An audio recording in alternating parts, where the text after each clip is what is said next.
From my seat here, I can actually see Queens. You guys are doing a big project in Queens with Hallets Point. Tell us about it. Hallets Point is the first project that we've actually crossed the water to start a project. It's 2,000 units, 20% will be affordable, and we'll be adding another 5% under the Affordable New York Act that was just passed.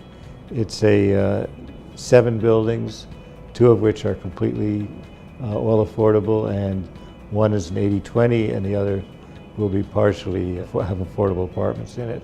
But it's a whole development, creating a whole neighborhood right on the water. Why Queens? There's no place you can actually do a 2,000 unit development in Manhattan. True. We're in the residential business these days, and that was an opportunity that was given to us, so we grabbed it. What prompted that? Because that's a fairly recent phenomenon with you.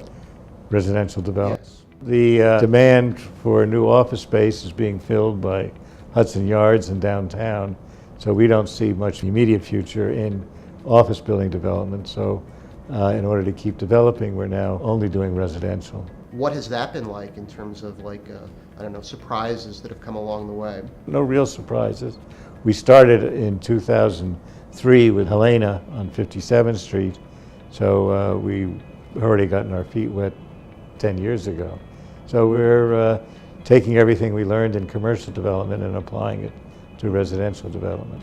Obviously Helena, and now you have another project on 57th Street as well. We have 2 other projects. We have Via and Frank, which it's actually 58th Street, but it's right behind Helena. Helena, coincidentally, is my youngest daughter's name, and Frank is coincidentally her oldest son's name. Now, Via is such an interesting design. Obviously, it looks like in Egypt at the pyramids, but a future Egypt or something. What were your reactions when you saw those designs? We were intimately involved in creating the design, Sure. working with B. Archangels to come up with it, and we were thrilled that he was able to create, although I won't say that was exactly what we had in mind, but create something that really epitomized what we wanted to accomplish. Douglas, so Hallets Point, you're building a neighborhood almost on its own.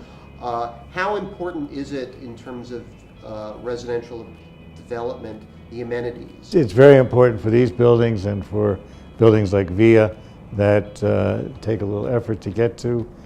At Via, we have an extremely large amenity space, including a large outdoor park area in the midst of the building. We have golf simulator, swimming pool, basketball courts. We'll have similar facilities. At Hallets Point, each building will have a separate type of amenity so that the whole complex you'll be able to get to whatever your interest is. Now that you've done more than 10 years of residential and a lifetime of commercial, which is easier? Which is the more attractive thing to do? Difference between commercial and residential is that there's a lot more detail that goes into residential because you're building everything out. Commercial tenants build out their own space, and the biggest difference is that commercial tenants go home at night, so you don't hear from them.